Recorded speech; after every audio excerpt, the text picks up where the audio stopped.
ओम शांति। सबसे पहले तो नीलकंठ भाई जी और दमयंती बहन जी का बहुत बहुत धन्यवाद, जो आपने सेवा का ये अवसर दिया, मौका दिया। ज्ञान सागर शिव बाबा अपनी मुरलियों में हमें ज्ञान की बहुत गहरी गहरी बातें सुनाते हैं, और जिसमें से एक बहुत ही सुंदर विषय जो हम सभी ब्राह्मणों के लिए अति महत्वपूर्ण है कि अलबेलापन और आलस्य का जो रॉयल रूप होता है, कई बार ज्ञान मार्ग में चलते चलते हम ब्राह्मण उसमें फंस जाते हैं। तो हमारे पुरुषार्थ की जो गति होनी चाहिए, फिर वो गति नहीं रहती है। बाबा कई बार मुरलियों में कहते हैं कि हम जब नए नए ज्ञान में आते हैं तो उस समय जो नशा, जो उमंग उत्साह रहता है, अक्सर ये पाया गया है कि ज्ञान में चलते चलते पुरानों के अंदर वो नशा और उमंग उत्साह कायम नहीं रहता है। धीरे धीरे धीरे धीरे वो डाउन हो जाता है, जिससे चढ़ती कला के बदले कई बार ब्राह्मणों की कला ठहरती कला हो जाती है। बाबा कहते हैं नए जितने अलबेले नहीं होते हैं, उससे कई बार देखा गया है कि पुराने ज्यादा अलबेले हो जाते हैं। जब ये सोच लेते हैं कि हमने तो सब जान लिया, हमने तो सब समझ लिया, कि भी 40 साल हो गए हमको मुरली सुनते, बाबा क्या कहते हैं पता नहीं है क्या। जब ऐसी बातें हमारे मन में आने लगती है, कहीं ना कहीं ज्ञान का अभिमान आ जाता है, या इतने लंबे समय से ज्ञान में चल रहे हैं उसका एक अलग भान आ जाता है, तो फिर कई बार मुरली सुनने में भी अलबेले हो जाते हैं। भाई मुरली सुने तो ठीक, नहीं सुने तो भी ठीक, क्योंकि पता तो है ही बाबा क्या क्या बातें मुरली में सुनाते हैं। लेकिन बाबा कहते हैं ये माया का वार है। माया हम बच्चों को अपना बनाने के लिए पहले हमें पढ़ाई से दूर करने की कोशिश करती है, और जैसे ही हम मुरली सुनना बंद करते हैं या पढ़ाई पढ़ना हमारा बंद या कम हो जाता है, तो अक्सर ये पाया गया है कि उनके योग की अनुभूति में भी कमी आ जाती है, धारणाओं में भी कमी आ जाती है। जो धारणाएं लंबे समय तक ज्ञान में चलने पर हमने किया था, और जैसे ही मुरली सुनना बंद या कम होता है, योग के चार्ट में भी कमी आती है, तो फिर धारणाएं भी धीरे धीरे खत्म होने लगती हैं। तो फिर सेवा में जो उमंग उत्साह रहना चाहिए, फिर वो सेवा में उमंग उत्साह भी नहीं रहता है। बाबा कई बार कहते हैं कि जो धारणा हम स्वयं नहीं करते हैं, या फिर हम यदि स्वयं बाबा को याद नहीं करते, या फिर हम यदि स्वयं सेवा केंद्र पर नहीं जाते हैं, या फिर हम स्वयं यदि मुरली नहीं सुनते हैं, तो किसी और को कहें कि भी आप मुरली सुनो, आप बाबा को याद करो, आप इस बात की धारणा करो, बाबा कहते उसकी अथॉरिटी फिर नहीं रह जाती है। यानी कुल मिला के अलबेलापन एक ऐसी चीज है जो ज्ञान योग धारणा सेवा में धीरे धीरे धीरे धीरे हमारा चार्ट खराब कर देती है। इसलिए अति आवश्यक है कि अलबेलेपन और आलस्य के रॉयल रूप को पहचान कर उससे अपने आप को मुक्त करना। तो बाबा ने अपनी अव्यक्त वाणियों में कई बार आलस्य और अलबेलेपन के संबंधित बहुत सी बातें हम बच्चों के ध्यान में खिंचवाया है। मैं उन बातों में से कुछ एक बातें आप सभी के साथ शेयर करना चाहूंगी। वास्तव में ये मेरे लिए भी बहुत अच्छा अवसर रहा कि मैंने इस विषय पर थोड़ा और अध्ययन किया, और मुझे खुद को भी थोड़ा गहराई से देखने का मौका मिला। मेरा खुद का भी बहुत फायदा हो गया, और मैं समझती हूँ वो सारी बातें आपके भी ध्यान में आएंगी। कुछ एक बातें शायद ध्यान में आपके होंगी भी, और शायद कुछ बातें ध्यान में न भी हो, तो वो बातें ध्यान में आ जाएंगी तो निश्चित रूप से भी आपका भी भला होगा। पुरुषार्थ की गति में जो धीमापन आया है वो निश्चित रूप से और तीव्र हो जाएगा। तो जो बाबा के मुरलियों की परिभाषा है, मैं उसी भाषा में ही कुछ बातें शेयर करना चाहूंगी। बाबा कहते हैं, जब हम कहते हैं कि हो जाएगा, कर लेंगे, समय पर पहुंच ही जाएंगे, तो बाबा कहते ये है अलबेलापन। कई बार बाबा मुरलियों में कहते हैं बहुत काल का अभ्यास। यदि मैंने अभी से पल पल बाबा को याद करने का पुरुषार्थ नहीं किया है तो अंत में मुझे बाबा याद आए, ये संभव नहीं है। अभी मुसीबत आती है, मुझे यदि लौकिक संबंधियों को याद करने की आदत है तो अंत काल भी मुझे लौकिक संबंधी ही याद आएंगे, बाबा नहीं याद आएगा। अभी कैसी भी बात आ जाए, क्या भी हो जाए, यदि मुझे बाबा को ही याद करने की आदत पड़ी हुई है, एक बाबा दूसरा न कोई, ये मेरे जहन में बसा हुआ है, तो ही अंतिम समय कैसी भी बात आ जाए, कितनी भी कड़ी परीक्षा आ जाए, कैसा भी विघन आ जाए, मुझे बाबा ही याद आएगा। फिर ये बाबा की जिम्मेदारी है कि बाबा किसको निमित्त बनाकर मुझ आत्मा तक अपनी मदद पहुंचाए। पर मुझे किसी आत्मा को याद करने की जरूरत नहीं है और इसका अभ्यास हमें अभी से करना पड़ेगा। बाबा कहते जब बहुत काल का अभ्यास होगा तभी हम 1 सेकंड के अंतिम पेपर में पास हो सकेंगे। दूसरी बात जो बाबा कई बार मुरलियों में हमें कहते हैं, अगर हम कहते आज नहीं कल हो जाएगा, तो ये है आलस्य, जिसको हम कहते हैं प्रोक्रास्टिनेशन, यानी कल पर छोड़ना। फिर वो बाबा कहते कल कल करते काल खा जाएगा। मान लीजिए आज मेरा अमृत वेला मिस हुआ, या आज मुझे शाम को कोई जरूरी कार्य है, मुझे पता है नुमा शाम का योग करना चाहिए, ये आत्मा की उन्नति के लिए आवश्यक है, लेकिन मैंने सोचा कि चलो आज तो बिजी हूं, आज शाम का योग तो नहीं हो पाएगा, लेकिन कल जरूर करूंगी। ये है आलस्य।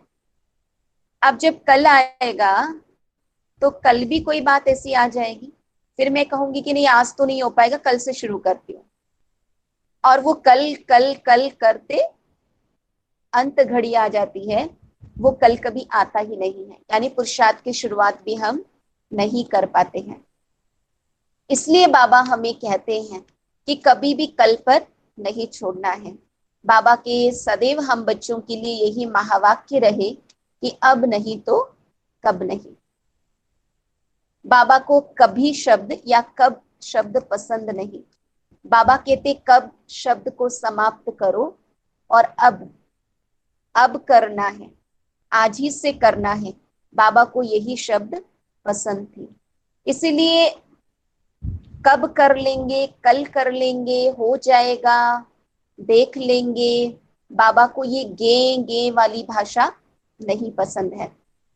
कई बार बाबा मुरलियों में कहते हैं कि बाबा वो भी तो ऐसा करता है ना, ये इतने साल के पुराने ज्ञानी है, महारथी है, वो भी तो ऐसा करते हैं ना, मैंने कर लिया तो क्या हो गया। बाबा कहते तो की भाषा, गे की भाषा बाबा कहते नहीं होनी चाहिए, करेंगे देखेंगे नहीं। बाबा की श्रीमत है, करना ही है, बनना ही है, बदलना ही है, निर्माण बनना ही है।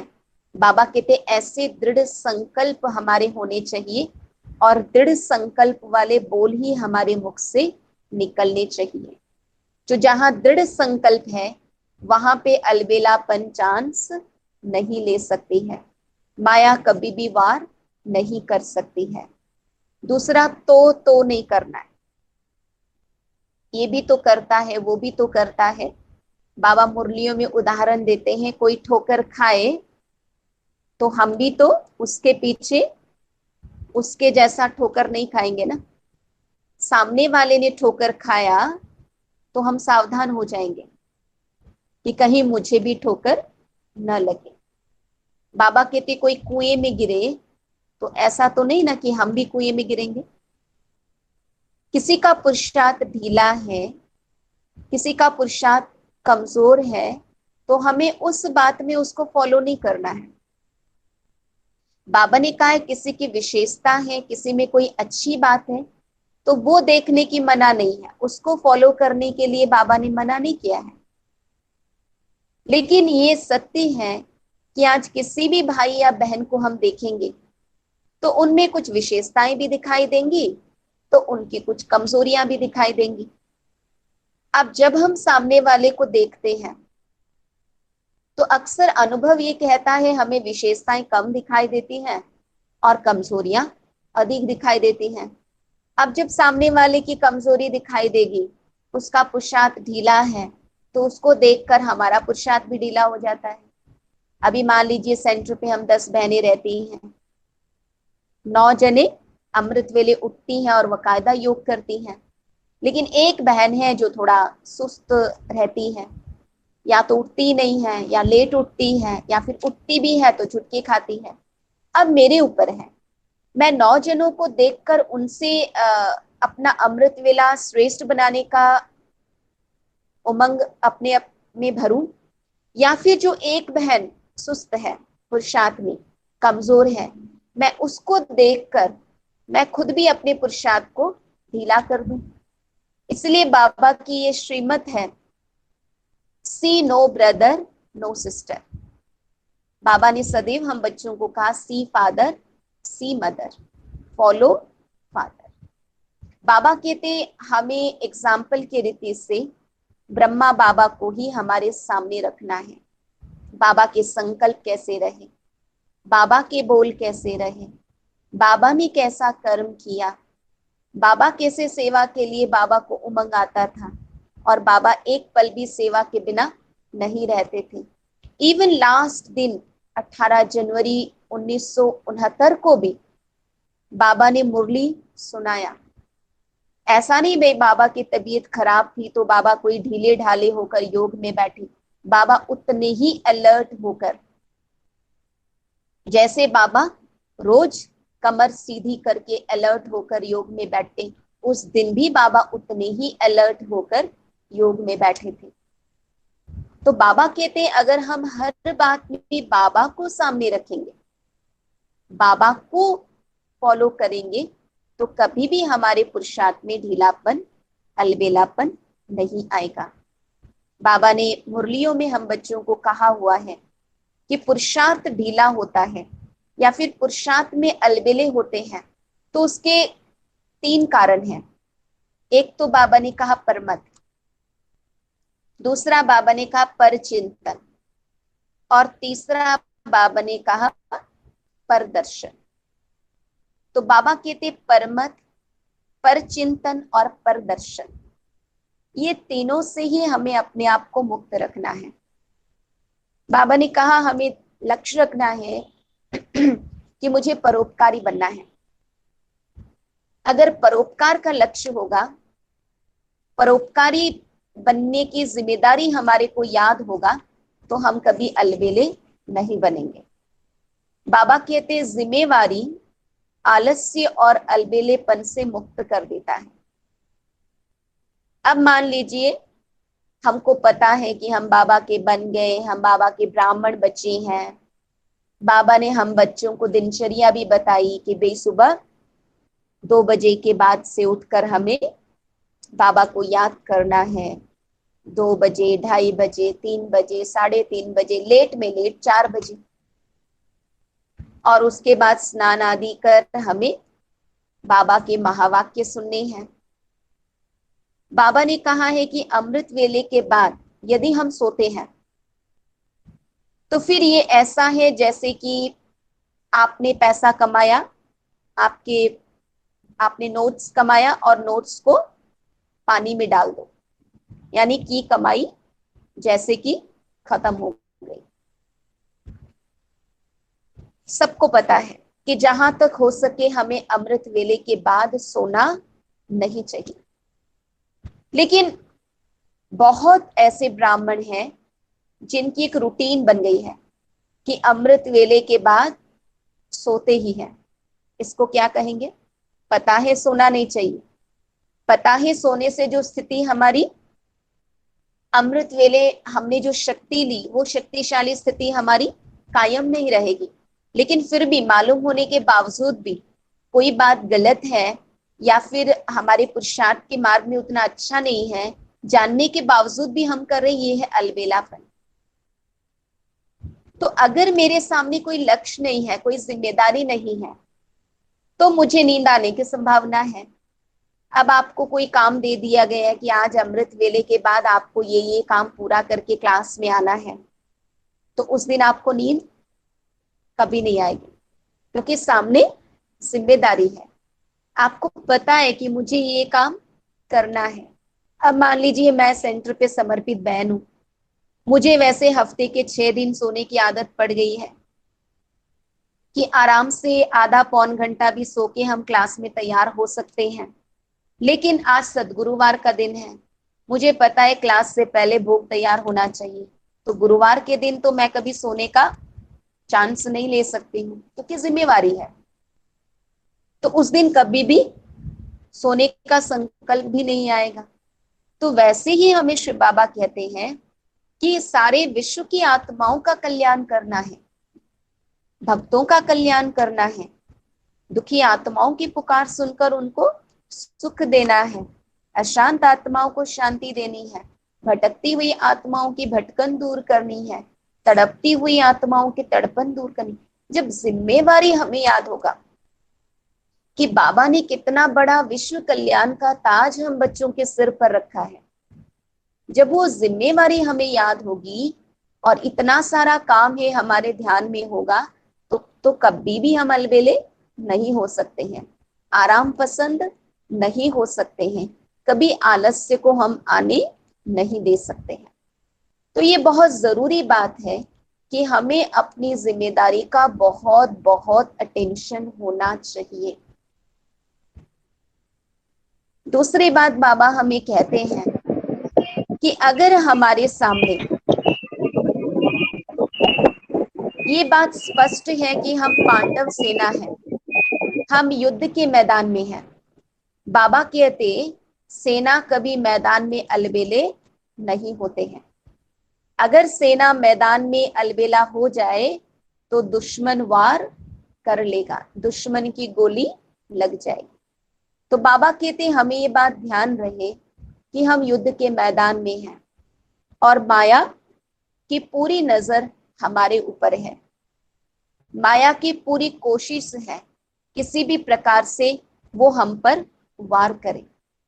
तो अगर युद्ध के मैदान में है और माया कोई ना कोई नया नया रूप लेकर ही हमारे सामने आती है और हम पर वार करने की कोशिश करती है, अगर इस बात का हमको ध्यान है तो हम अलर्ट रहेंगे, सावधान रहेंगे, होशियार रहेंगे, कभी अलबेले नहीं होंगे। बाबा हमें कहते हैं कि सदैव समझे कि हम मंच पर हैं, हम स्टेज पर हैं। जैसे अगर स्टेज पे जाना होता है तो हम कितना अटेंशन देते हैं, मेरा बाल प्रॉपर बना हुआ है नहीं हुआ है, साड़ी ठीक है या नहीं है, क्योंकि मुझे पता है मैं स्टेज पर जाऊंगी तो बहुतों की नजर मेरे ऊपर पड़ेगी, यानी मैं बहुतों की नजर में हूं। जब ये बात की स्मृति मेरे को आती है तो ऑटोमेटिकली हम अपने पर बहुत ध्यान रखते हैं। अभी अगर आप कहेंगे कि बहन जी आपका फोटो खींचना है, तो क्या करेंगे? बिल्कुल अच्छा पोजीशन ले लेंगे, अपना चेहरा ठीक है नहीं ठीक है वो भी देखेंगे, अपने कपड़े ठीक है नहीं ठीक है वो भी देखेंगे, अच्छा चेहरे पे मुस्कुराहट है या नहीं उसका भी अटेंशन देंगे, क्योंकि पता है कि मुस्कुराता हुआ चेहरा कहीं अधिक सुंदर लगता है। तो वैसे ही यदि हमें अटेंशन रहे कि मैं मंच पर हूं, मैं स्टेज पर हूं, बहुतों की नजर मुझ पर है, तो फिर हम अलबेले नहीं हो सकते, आलस्य हमारे अंदर नहीं आ सकता, जिसको बाबा कई बार मुरली में कहते, जैसा कर्म मैं करूंगा मुझे देखकर और करेंगे, जो ब्रह्मा बाबा का स्लोगन था। बाबा को इस बात का बहुत ध्यान रहता था कि यदि मैं किसी बात में अलबेला होता हूं तो मेरे पीछे इतनी सारी जो आत्माएं हैं वो भी अलबेली हो जाएंगी। तो हम भी जब सेंटर पर रहते हैं, बाबा ने हमें सेवा में निमित्त बनाया है, तो हमें इस बात का विशेष ध्यान रहता है, क्योंकि बाबा कहते जो कमजोरी हम में है, चाहे हम सेंटर पे रहने वाले बहन हैं, चाहे हम क्लास में आने वाले जिज्ञासु हैं, हम किसी न किसी के सेवा के निमित्त तो बनते ही हैं। ऐसा तो नहीं है कि हम बहनें ही प्रजा बनाती हैं। बाबा ने तो सबको राजा बनने का लक्ष्य दिया है। सभी भाई बहनें लक्ष्य रखते हैं कि मुझे भी अपनी प्रजा बनानी है, मुझे भी बाबा से राजपद लेना है। तो हम जिसके भी निमित्त बनते हैं, बाबा कहते हैं जो कमजोरी हमारे होगी, हमारे अंदर होगी, हम जिसके निमित्त बनेंगे उनके अंदर भी वो कमजोरी दिखाई देगी। यदि मैं 10 जनों के निमित्त बनती हूँ और मेरे अंदर अहंकार है, बहुत अभिमान है, तो फिर ये जरूर है कि मैं जो 10 आत्माओं के निमित्त बनूंगी, कहीं न कहीं सूक्ष्म में उनके अंदर भी वो अहंकार या अभिमान दिखाई देगा। तो हम यदि चाहते हैं कि हमारी राजधानी में सब अच्छे हों, तो उसके लिए पहले तो मुझ राजा को अच्छा बनना आवश्यक है। तो ऑटोमेटिकली फिर हमारा ध्यान अपने ऊपर जाने लगता है। बाबा कई बार कहते हैं कि बच्चों की दूर की नजर तेज है और नजदीक की नजर कमजोर है। मतलब बाबा कहते हैं कि हमें अपनी कमियां दिखाई नहीं देती हैं नजदीक की नजर, जबकि खुद को अच्छे से देख पाना चाहिए। परंतु बाबा कहते बच्चों की नजदीक की नजर कमजोर है, अपनी कमियां दिखाई नहीं देती है, और दूर की नजर तेज है, यानी दूसरों की कमियां जल्दी दिखाई दे जाती हैं।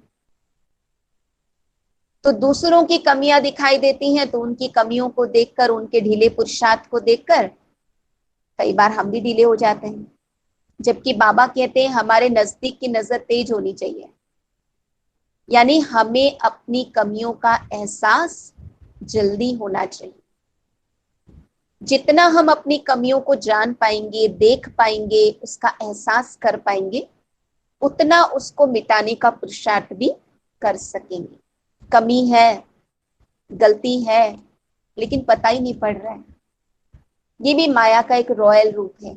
माया बुद्धि को इस तरीके से भ्रमित कर देती है कि हमें रॉन्ग भी राइट लगने लगता है, और कोई हमें राइट बात सुनाते हैं तो उनकी राइट बात भी हमें रॉन्ग लगने लगती है।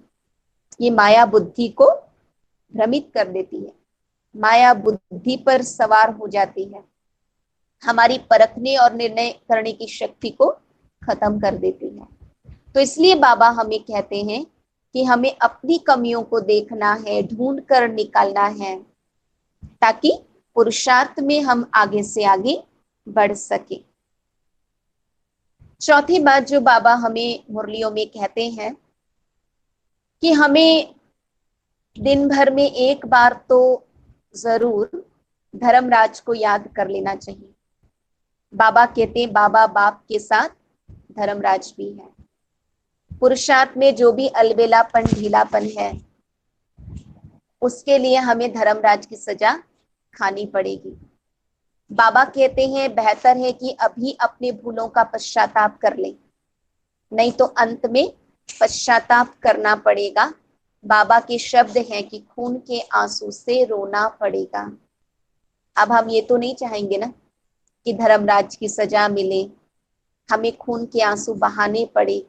तो यदि धर्मराज की सजा को भी हम सामने रखेंगे, तो ये जो भी थोड़ा बहुत अलबेलापन, आलस्य रह रहा है, हम उससे अपने आप को मुक्त कर पाएंगे।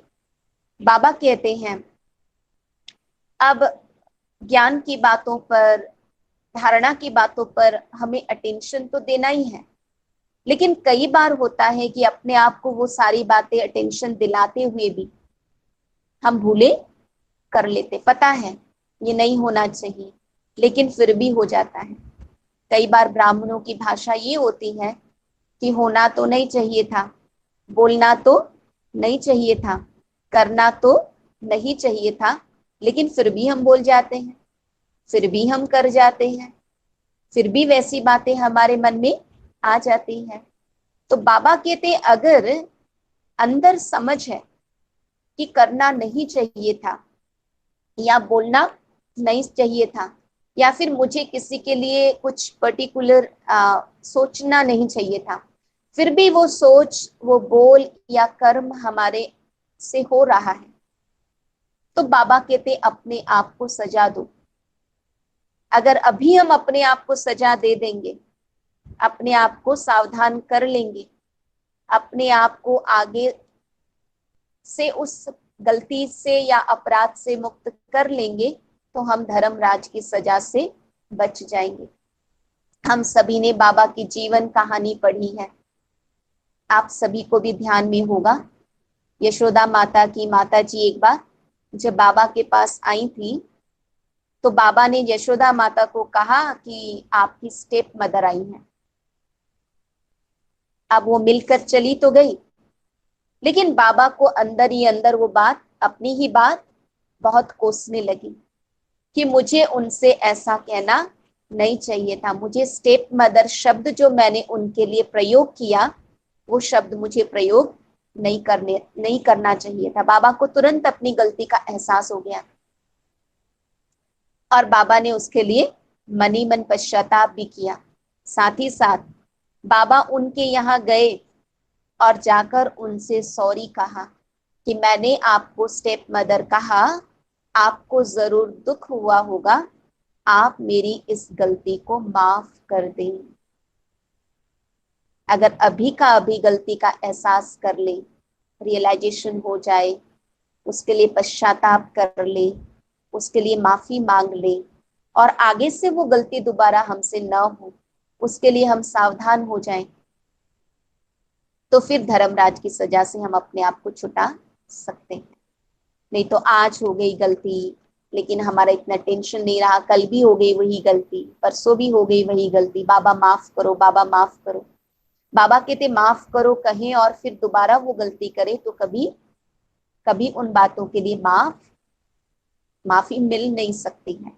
तो इसलिए ये बाबा की हम बच्चों को प्रेरणा है कि धर्मराज के रूप को सामने रखना है। बाबा कहते भक्त डर से कई भक्ति के जो परंपरा है उसको करते रहते हैं। जैसे कईयों के घर में 8, 10, 20, 25 मूर्तियां हैं या फोटो हैं, तो उनको टेंशन रहता है कि सारे फोटो पर चंदन का तिलक लगना चाहिए। अटेंशन रहता है कि भी कोई एक भी छूट जाएगा तो शायद नाराज हो जाए, इसलिए गणेश जी का फोटो है तो उस पर भी तिलक लगाएंगे, दुर्गा जी का है तो उनके माथे पे भी तिलक लगाएंगे, सबके माथे पर बड़े गौर से तिलक लगाएंगे ताकि कोई एक भी फोटो छूट न जाए, ताकि कोई नाराज नहीं हो जाए। तो बाबा कहते भक्त भगवान नाराज न हो जाए, इस डर से भी भक्ति की जो प्रथाएं हैं, परंपराएं हैं, उसको बड़े ध्यान से करते हैं। बाबा कहते हम ब्राह्मण भी डरे कि कहीं बाबा धर्मराज के रूप से मुझे सजा न दे, कहीं धर्मराज की सजा मुझे खानी न पड़ जाए। तो बाबा कहते ये मीठा डर है, वो भक्ति में भक्तों को जो डर है वो और रकम का है, लेकिन धर्मराज की सजा न मिले ये जो डर है, ये मीठा डर है, ये अच्छा है, ये डर होना अच्छा है। हम अपने आप में सावधान हो जाएंगे, होशियार हो जाएंगे, सतर्क हो जाएंगे। फिर बाबा कहते हैं कि सर्व शक्तियां यदि साथ हैं तो फिर हम कभी अलबेले नहीं होंगे। बाबा कहते हैं शक्तियों को शेर पर सवारी दिखाते हैं, शक्ति को असुर संहारिणी कहते हैं। तो जब माया का कोई रूप सामने आए, उस समय यदि हम अपने शक्ति रूप को इमर्ज करेंगे तो फिर माया दूर से ही चली जाएगी। बाबा कहते अगर माया आई और उसने मुझ पर वार किया, मैं थोड़ी सी हलचल में आई फिर मुझे रियलाइज हुआ कि अरे ये तो माया है, इसे तो आने नहीं देना है। और फिर मैंने माया को भगाया। बाबा कहते इसमें मेरी शक्तियां, मेरा समय नष्ट तो हुआ ना। माया को भी समझ में आ जाएगा कि इनके पास जाने की मार्जिन है, वो दोबारा भी चांस लेगी, वो तीसरी बार भी चांस लेने की कोशिश करेगी। इसलिए बाबा कहते इतना सावधान होना है, इतना अलर्ट रहना है कि माया मेरे पर वार करे वो होने देना ही नहीं है। अपना ऐसा शक्ति रूप इमर्ज रखना है कि माया का काम है आना, इसलिए माया तो आएगी, लेकिन माया दूर से ही मेरे शक्ति रूप को देखकर समझ जाएगी कि यहां मेरी दाल गलने वाली नहीं है, और वो दूर से ही नमस्कार करके वापस चली जाएगी। तब हम कहेंगे कि हमने अपने स्थिति पर जो अटेंशन रखना चाहिए वो अटेंशन रखा है। नहीं तो माया को चांस एक बार दिया, दो बार दिया, तो माया को भी समझ में आ जाता है और माया बार बार चांस लेती रहती है और हम परेशान होते रहते हैं। और फिर हमारी यही भाषा होती है, होना तो नहीं चाहिए था, पता तो था, नहीं बोलना चाहिए, करना नहीं चाहिए, सोचना नहीं चाहिए, पर क्या करें। लेकिन बाबा कहती है लेकिन शब्द बाबा को पसंद नहीं। होना तो नहीं चाहिए था लेकिन हो गया। बाबा को ये लेकिन शब्द नहीं पसंद है। बाबा चाहते हैं जो नहीं होना चाहिए वो हम सर्वशक्तिमान के बच्चों से नहीं हो। और उसका एक ही तरीका है कि हमें अपने ऊपर बहुत अटेंशन देना है,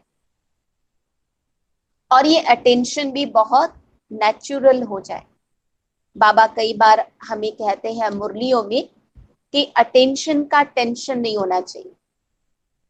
अब पता है अमृत वेला उठना चाहिए, जितना जल्दी उठ सके, 2 बजे, 2:30 बजे, 3 बजे, उतना अच्छा है। आपने सोचा भी कि भाई मुझे आज 3 बजे से उठकर, 2:30 बजे से उठकर योग करना है, लेकिन उठते उठते 3 की जगह 3:15 हो गया। अब आपको टेंशन हो गया कि अरे 3:15 हो गया, 3 बजे उठना चाहिए था। अब वो टेंशन में आप जो आगे जो समय आपको अमृत वेला का मिला, आप वो भी योग नहीं कर पा रहे, तो उसमें फायदा तो नहीं हुआ ना, उसमें तो और ही नुकसान हो गया। कोई बात नहीं, संकल्प किया था 3 बजे उठने का, 3:15 हो गया, कोई बात नहीं। अब ये जो मेरे पास 1.5 घंटे का समय है, मुझे इसका आनंद लेना है। कल के लिए लक्ष्य रखना है। आज 3:15 हो गया, लेकिन कल 3:15 होने नहीं देना है। कल तो बल्कि 3 बजने में 10 मिनट होगा, तभी मुझे उठ जाना है। तो अटेंशन का टेंशन भी कई बार हमें पुरुषार्थ करने नहीं देता है। तो बाबा चाहते हैं कि हम बच्चों का अटेंशन बहुत नेचुरल हो जाए, और वो नेचुरल अटेंशन बहुत काल के अभ्यास से ही संभव है। जैसे हमने बाबा के जीवन कहानी में सुना, बाबा जो कि नंबर 1 आत्मा, ब्रह्मा बाबा जिनमें शिव बाबा की प्रवेशता थी, जिनको बाबा का विशेष लिफ्ट था, क्योंकि बाबा ने अपना तन शिव बाबा को लोन दिया हुआ था। उस नंबर 1 आत्मा को भी बहुत गहन अभ्यास करना पड़ा। मैं आत्मा हूँ, दीवार पे बाबा लिखते थे मैं आत्मा हूँ, यशोदा आत्मा है, पुट्टू आत्मा है। तो सोचिए, जब नंबर 1 आत्मा को इतना ज्यादा अटेंशन देना पड़ा, तो हम जो बाबा के बाकी बच्चे हैं, हमें कितना अटेंशन देने की जरूरत है। तो इसलिए जब बहुत समय का अभ्यास होगा, बहुत समय तक बाबा की बातों पर गौर करके हम उसे प्रैक्टिकल करते जाएंगे, तो फिर धीरे धीरे धीरे धीरे वो अटेंशन नेचुरल हो जाएगा, है ना। जैसे कोई नया नया ड्राइविंग सीखते हैं, तो उनको सारी बातों पर बहुत अटेंशन देना पड़ता है, और उसका थोड़ा सा टेंशन भी रहता है, कहीं ऐसा ना हो ब्रेक ठीक से लगा ना सकूं, कहीं ऐसा ना हो कि क्लच मेरे से दबे नहीं। लेकिन जैसे ही उसको प्रैक्टिस हो जाती है, तो ऑटोमेटिक जब क्लच दबना चाहिए दब जाता है, जब ब्रेक दबाना होता है, ब्रेक भी दबा लेते, जब जिस चीज को जैसे गियर चेंज करना तो बहुत नेचुरल हो जाता है। ऐसे ही शुरू शुरू में हमें एक्स्ट्रा अटेंशन देना पड़ता है कि नहीं उठना है, कि नहीं मुरली सुनते समय आत्माभिमानी होकर बैठना है, कि नहीं चलो अभी शाम का टाइम हो रहा है, बाकी सब बातें छोड़ो, चलो योग में बैठो, चलो अभी रात हो गया, थोड़ी अव्यक्त वाणी का अध्ययन करके बाबा को सारा पोता मेल चाट देकर अभी। तो पहले पहले अटेंशन रखने की मेहनत करनी पड़ती है, लेकिन बाद में वो सारी बातें नेचुरल हो जाती हैं। जैसे ही आप मुरली क्लास में आकर बैठे, क्योंकि आपको आदत पड़ गई है, आप मुरली में बैठे, तुरंत आत्माभिमानी स्थिति आपकी बन गई। बाबा परम धाम से अवतरित मुझ आत्मा को मुरली सुनाने के लिए, और मैं आत्मा मन बुद्धि से एकाग्रचित्त होकर बाबा की मुरली सुनने के लिए बिल्कुल तैयार हूं। गए मुरली क्लास में, स्थिति बन गई, अब ये नेचुरल हो गया है। तो बाबा कहते जब हमारा अटेंशन ऐसा एक नेचुरल रूप ले लेगा, तब अलबेलापन या फिर आलस्य नहीं रहेगा। तो उसके लिए हमें हर एक छोटी छोटी एक्टिविटी पर ध्यान देना पड़ेगा। आलस्य और अलबेलेपन से मुक्त रहने के लिए बाबा की एक और श्रीमत है। बाबा कहते आदि और अंत यदि ठीक होगा तो मध्य भी ऑटोमेटिकली ठीक हो जाएगा। आदि यानी अमृत वेला। अमृत वेले के लिए बाबा ने बहुत सारी बातें हम बच्चों को कहा हुआ है मुरलियों में। तो उसमें एक बात जो बाबा विशेष समय टेंशन दिलाते हैं कि अमृत वेला यदि हम सुस्ती में बैठ रहे हैं कि भी उठ तो गए लेकिन हमें सुस्ती आ रही है, तो हमने सोचा कि भाई अब योग तो लग नहीं रहा है, नींद ही आ रही है, इससे तो अच्छा जाकर सो ही जाऊं। फिर आप जाकर सो गए, कल क्या होगा? कल क्या होगा? कल आपको लगेगा कि भाई उठ के तो कोई फायदा नहीं है, सोए रहो, इससे अच्छा आज तो चलो उठे थे, कल आप उठेंगे भी नहीं। तो ऐसे धीरे धीरे आलस्य और अलवेलापन हमारे पुरुषार्थ को खत्म कर देती है। बाबा ने कहा उठने के भी मार्क्स हैं और उठकर बाबा को याद करने के भी मार्क्स हैं। चलो उठकर मैंने बाबा को जिस विधि से याद करना चाहिए वो नहीं किया, स्थिति थोड़ी ढीली रही, लेकिन उठने का तो मार्क जमा हुआ। अगर हमने ये सोच लिया कि भाई योग तो लग नहीं रहा है और जाके सो गए, तो उठने का भी मार्क क्या हुआ? वो मार्क्स भी 0 हो जाएगा। तो इसलिए बाबा कहते उठे, अब उठकर क्या करना है? बुद्धि को काम देना है। अगर बुद्धि बिजी हो जाएगी तो बाबा कहते कभी नींद नहीं आएगी। अगर दिन का जो पहला पुरुषार्थ है अमृत वेला का वही ढीला है, तो बाकी सारे दिन की दिनचर्या कैसी होगी? बाबा कहते अमृत वेले का जो समय है वो फाउंडेशन है। अगर फाउंडेशन अच्छा है तो फिर सारा दिन बहुत अच्छा जाएगा, सारे दिन में मेरी स्थिति बहुत अच्छी रहेगी। इसलिए पहली बात है, नींद आए सुस्ती आए तो भी उठना ही है। दूसरी बात है, उठने के बाद क्या करना, वो बुद्धि को काम देना है। ये बाबा ने कहा हुआ है कि बाबा की महिमा करो, अपनी महिमा करो। जितने बाबा के टाइटल हैं उसमें मास्टर लगा दे तो मेरे टाइटल बन गए। बाबा ने यहां तक कि मास्टर भगवान का टाइटल भी दिया हुआ है बच्चों को। बाबा आप सर्वशक्तिमान, मैं मास्टर सर्वशक्तिमान। बाबा आप ज्ञान के सागर, मैं मास्टर ज्ञान का सागर। तो बाबा की महिमा और अपनी महिमा करनी है। दूसरा बाबा ने कहा हुआ है बाप का कर्तव्य और अपना कर्तव्य, इसे दोहराना है। बाबा किस लिए धरती पे आए हैं? बाबा पतित को पावन बनाने के लिए, नर्क को स्वर्ग बनाने के लिए, हम आत्माओं को अपने घर वापस ले जाने के लिए, हमें मुक्ति और जीवन मुक्ति का वर्षा देने। मेरा क्या कर्तव्य है? मैं दाता की बच्ची हूं तो मेरा भी काम है देना। जैसे आज की मुरली में बाबा ने कहा ना, अखंड महादानी बनना है, अविनाशी लंगर हमारा लगा हुआ हो, कि कोई भी आए मेरे दर से खाली हाथ नहीं जाए। बाबा कहते जितना अपने आप को अपनी महिमा, अपना कर्तव्य का हम याद दिलाएंगे, अपनी जिम्मेदारी की स्मृति दिलाएंगे, उतना अलर्ट ऑटोमेटिक हो जाएंगे। अब मुझे पता है कि मेरे यहाँ आज 10 लोग आने वाले हैं शांति लेने, मेरे यहाँ आज 20 लोग आने वाले हैं शक्ति लेने, तो क्या होगा? मुझे चेक तो करना पड़ेगा ना, मेरे शांति का स्टॉक है या नहीं, मेरे पास शक्तियों का स्टॉक है या नहीं।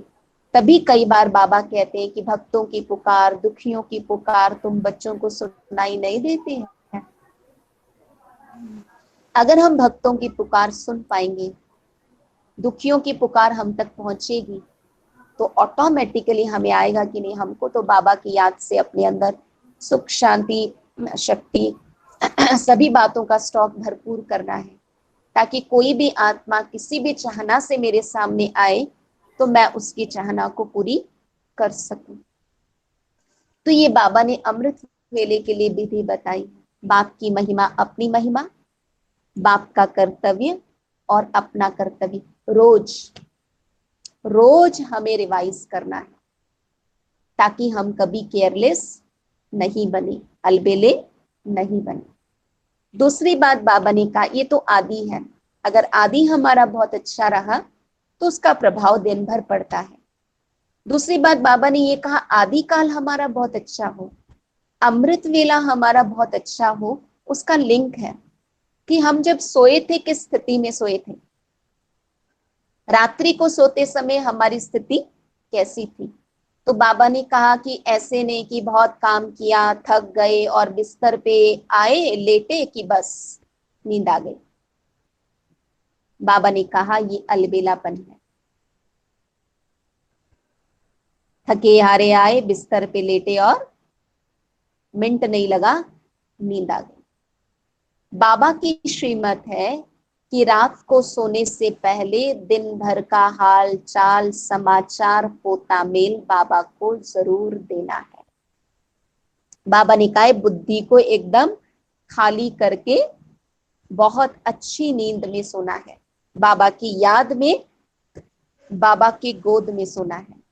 एक बारी बाबा ने मुरली में कहा कि यदि कोई विकारी स्वप्न आते हैं, यदि कोई लगाव के स्वप्न आते हैं, तो वो भी कहीं ना कहीं अलबेलेपन के कारण है।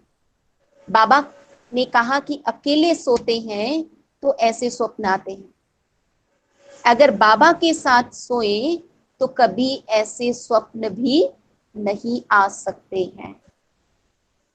तो रात को सोने से पहले विधिवत थोड़ा समय हमने स्वाध्याय किया, कुछ अव्यक्त वाणी या बाबा के महावाक्य मैंने पढ़े, और फिर पूरे दिन का हाल समाचार या तो पत्र लिखने के जरिए मैंने बाबा को बताया, मन ही मन बाबा से कहा आज बाबा ये हुआ, ये किया, मेरी ये गलती रही, या जो कोई भी बात हमारे मन में है, बाबा कहते सारी बातें हम बाबा को सुनाकर, बाबा को समाचार देकर बुद्धि को एकदम खाली कर देना है।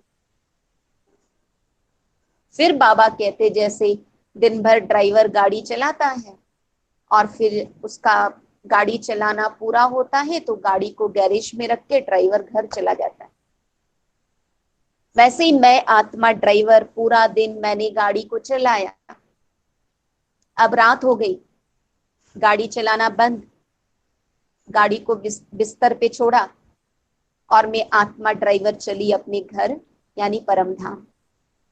तो बुद्धि से बाबा के पास परम धाम में पहुंच गए, बाबा की गोद में, बाबा की याद में, बाबा को सारा हाल समाचार सुनाकर, पोता मिल देकर हम सो गए। अकेले नहीं सोए, बाप और मैं, हम दोनों परम धाम में, मैं बाबा की गोद में। तो जैसे ही उठेंगे कौन याद आएगा? उठेंगे तो पहला संकल्प क्या आएगा? परम धाम में मैं बाबा के सामने हूं, क्योंकि सोए थे परम धाम में, तो उठेंगे कहां पर? जगेंगे तो भी परम धाम में। सोए थे बाबा सामने था, तो जगेंगे तो कौन सामने होगा? तो भी बाबा ही सामने होगा। तो ये विधि बाबा ने हम बच्चों को बताई है। अगर इन विधियों को हम अपनाते हैं तो रॉयल रोड का ये जो आलस्य अलबेलापन है कि हो जाएगा, देख लेंगे, कर लेंगे, समय पर पहुंच ही जाएंगे, अंत में बाबा को याद कर लेंगे, तो बाबा कहते नहीं, बहुत काल का अभ्यास चाहिए। अगर अटेंशन हम रखेंगे तो फिर इस अलबेलेपन से मुक्त हो जाएंगे।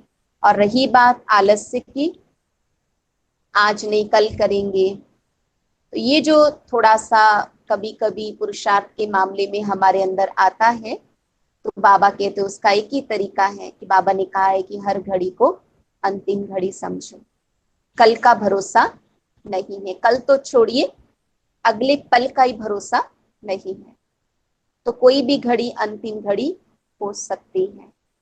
तो बाबा की ये जो ज्ञान की बातें हैं, इसको हम जितना इमर्ज रूप में स्मृति में रखेंगे तो फिर आलस्य से भी अपने आप को मुक्त कर सकेंगे।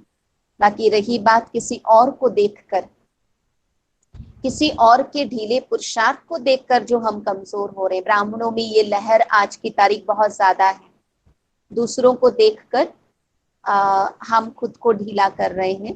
तो बाबा कहते हैं कि मुझे देखना बाबा को है, बाबा को सामने रखना है, मेरा लक्ष्य मेरे सामने स्पष्ट है, तो किसी को देखकर हम अपने आप को ढीला कभी नहीं बनाएंगे। तो अभी और ज्ञान की बातों को विस्तार से हम चर्चा करें, इससे ज्यादा मैं सोचती हूँ जरूरी है कि हम थोड़ा देर बाबा को इसी अलबेलेपन और आलस्य की बातें जो हमने सुना उसके आधार पर हम थोड़ा टाइम बाबा को याद करें। तो हम सभी बहुत पावरफुल बाबा की याद में बैठेंगे।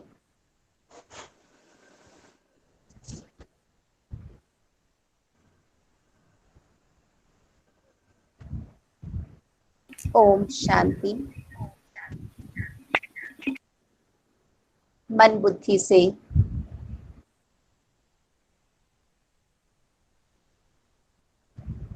अपने आप को ले चले परम धाम शिव बाबा के पास।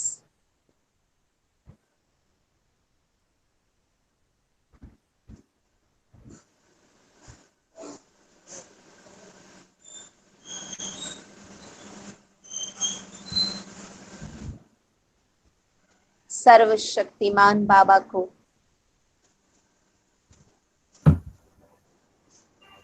सामने निहारते हुए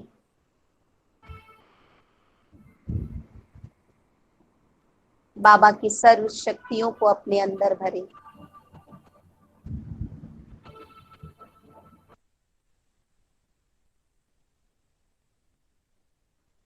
मैं मास्टर सर्वशक्तिमान हूँ।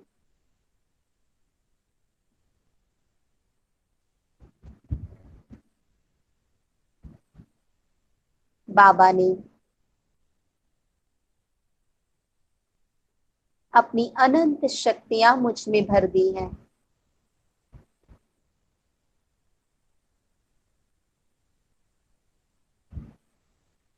मैं एक अति शक्तिशाली आत्मा हूँ।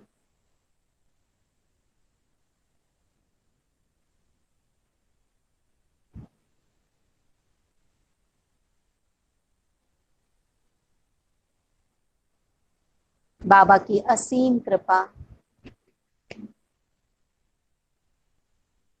असीम करुणा मुझ पर बरस रही है।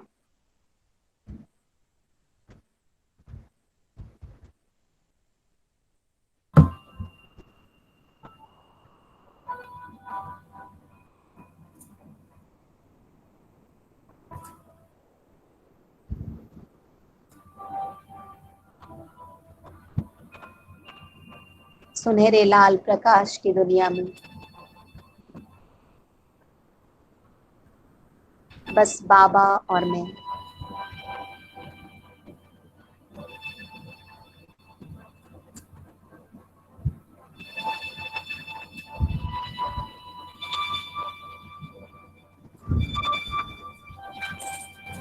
बाबा का ज्योतिर्बिंदु स्वरूप बहुत सुहावना, लुभावना लग रहा है।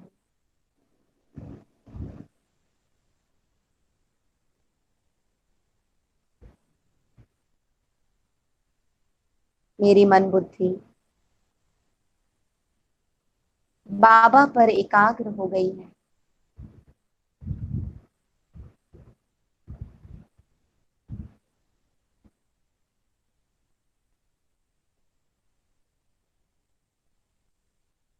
बाबा,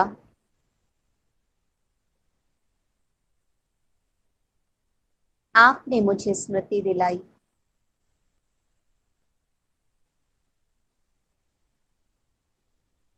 कि मैं आत्मा इस सृष्टि मंच पर हीरो पाठधारी हूँ, ऑलराउंड पाठधारी हूँ।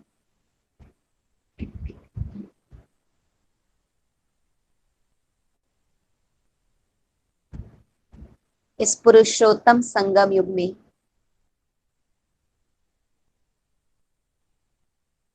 उत्तम से उत्तम पुरुष बनने के लिए आप रोज मुझे अपनी श्रेष्ठ शिक्षाएं दे रहे हैं। बाबा, मैं आपको यकीन दिलाती हूँ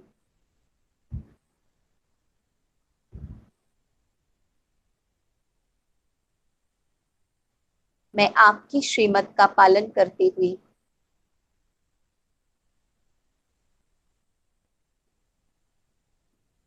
नंबर 1 पुरुषार्थ कर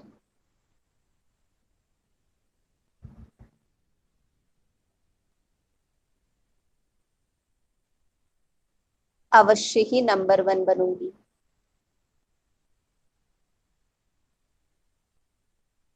महसूस करें सर्वशक्तिमान की सर्व शक्तियों की किरणें मुझ आत्मा पर बरस रही है।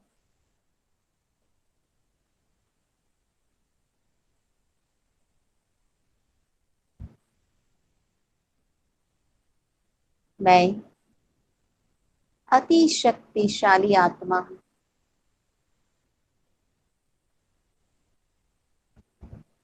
शक्तियों से भरपूर हूँ।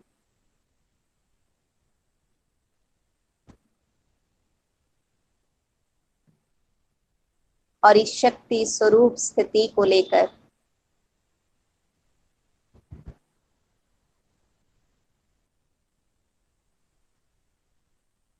मैं इस सृष्टि रंगमंच पर,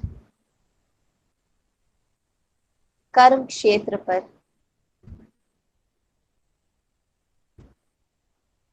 अपनी जिम्मेदारी निभाने इस भौतिक देह में मस्तक के बीच विराजमान हूँ।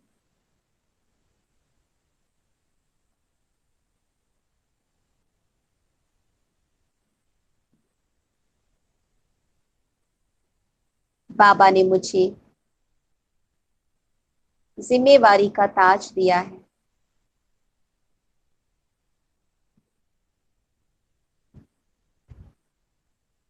दुनिया की अशांत आत्माओं को शांति देने की जिम्मेवारी,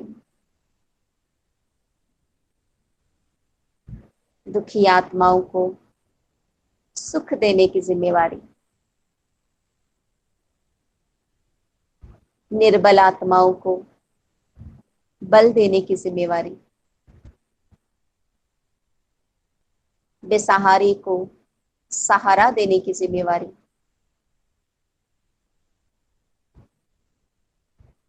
कितनी बड़ी जवाबदारी है मुझ पर।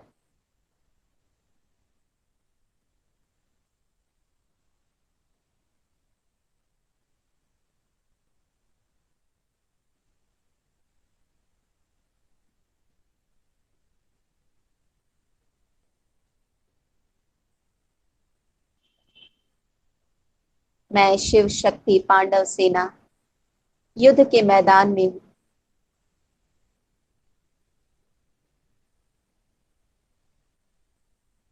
माया दुश्मन के नाते से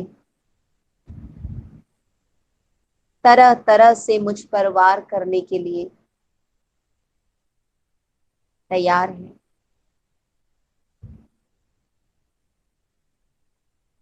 मैं कल्प कल्प की विजयी आत्मा हूं, बिल्कुल अलर्ट और अटेंटिव हूं।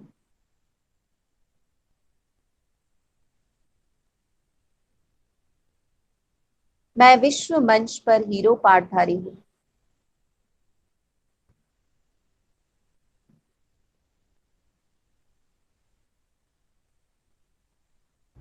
दुनिया की असंख्य आत्माएं मुझे देख रहे हैं।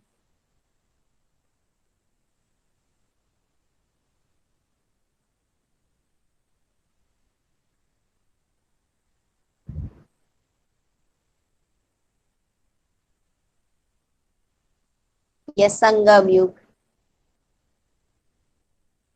21 जन्मों के लिए रिकॉर्डिंग भरने का समय है।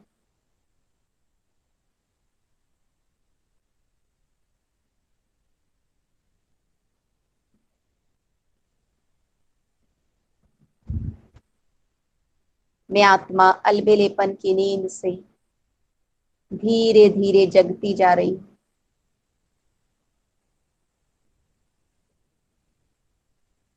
आलस्य का भूत उतर रहा है।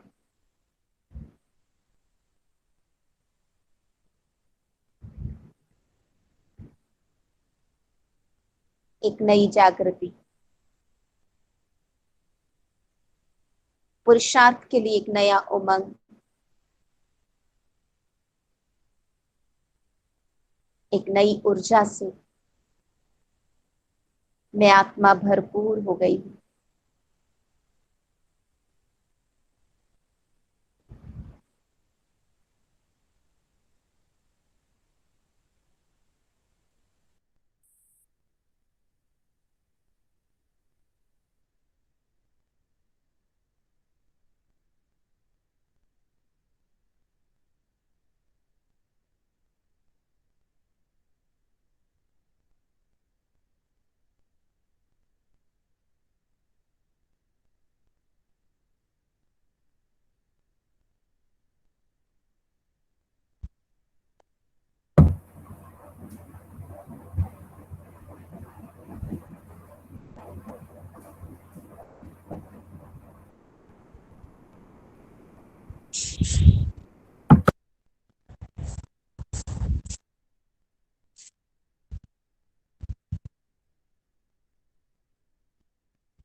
ओम शांति। ओम शांति। ओम शांति। ऑन करंतु भवन कौन लेफ्ट ये नेटवर्क प्रॉब्लम नेटवर्क प्रॉब्लम रे बोधे लेफ्ट हो गले आउथरे आसीबे। नेटवर्क प्रॉब्लम बोले।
असेल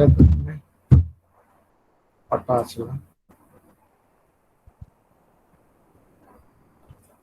ଓମ୍ ଶାନ୍ତି ଭଉଣୀ। ନେଟୱାର୍କ ପ୍ରୋବ୍ଲେମ ହେଲା।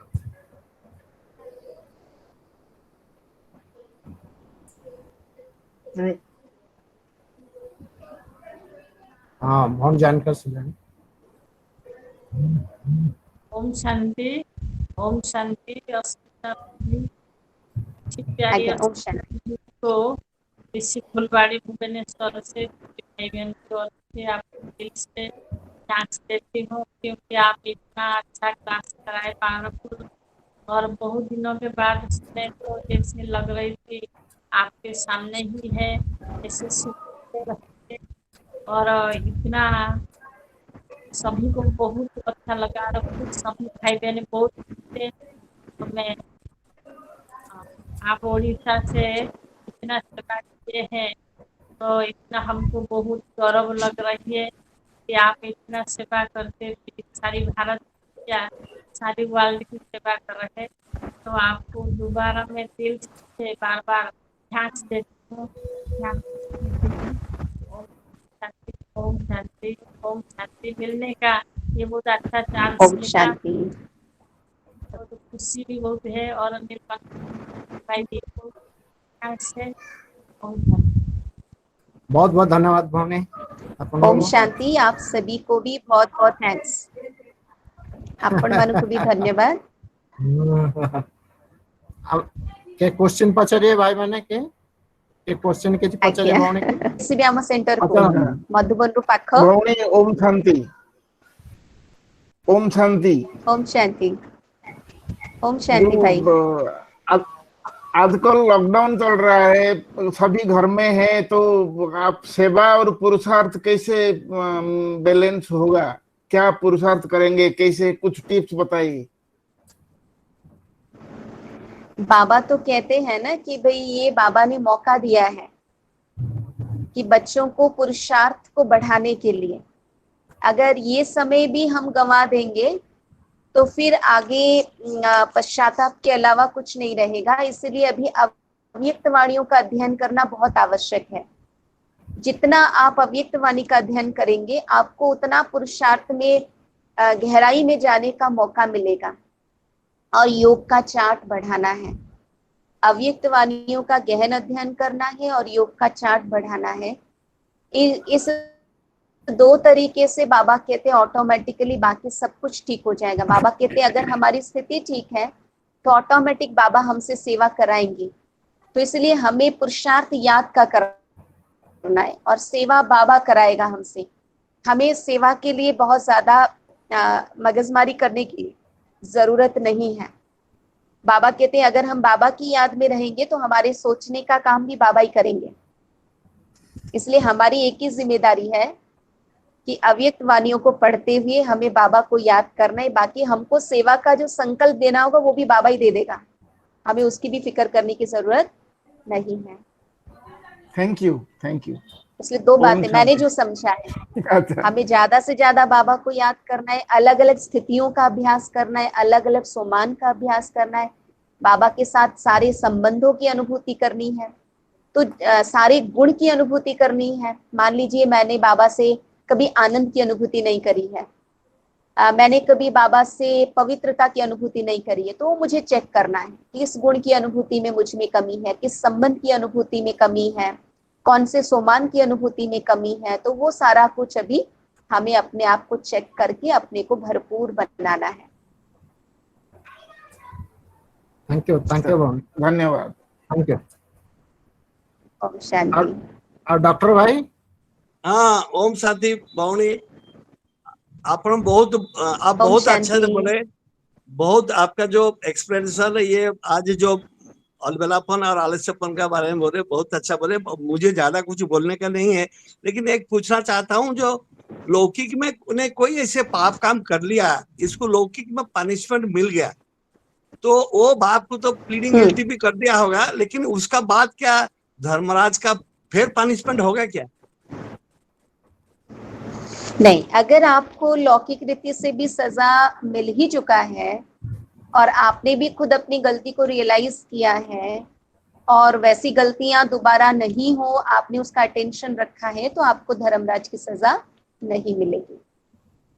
और एक छोटा सा है, जो लौकिक ये जिम्मेदारी में रह के कुछ ऐसे सपोज कोई नुमासान योग नहीं कर पाया, हो सकता अमृत वाला भी कुछ दूसरा काम में बहुत ही अर्जेंट काम में बिजी रह गया, तो इसमें से क्या बैलेंस करना पड़ा, तो इसको क्या अलबलापन बोला जाएगा ना, इसको माफ कर दिया जाएगा?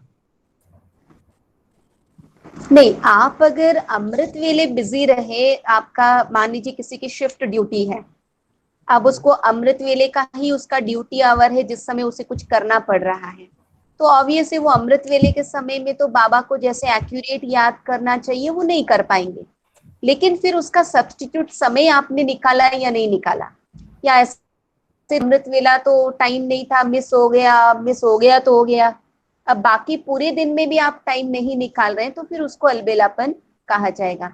आपकी यदि शिफ्ट ड्यूटी है, आप जब भी सोकर उठ रहे हैं, आप सोचिए वो आपके लिए अमृत वेला है, और आप उसे अमृत वेला समझते हुए भी यदि 1 घंटा आप एक्यूरेट बाबा की याद में बैठते हैं, तो भी आपको वो मार्क्स जमा हो जाएगा। क्योंकि कई बार बाबा कहते हैं कि भी बाबा के लिए तो पूरा ही दिन अमृत वेला है, क्योंकि कभी किसी देश में अमृत वेला तो कभी किसी देश में अमृत वेला, तो उस नाते से तो बाबा के लिए पूरा ही दिन अमृत वेला है। बाबा तो पूरा ही टाइम हर बच्चे को अपनी रीति से सकाश देते हैं, शक्तियां देते हैं।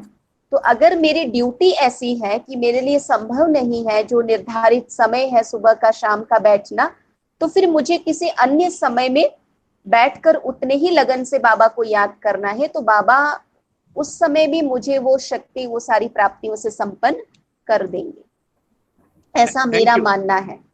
दीदी थैंक यू, बहुत जी। अच्छा। Thank you.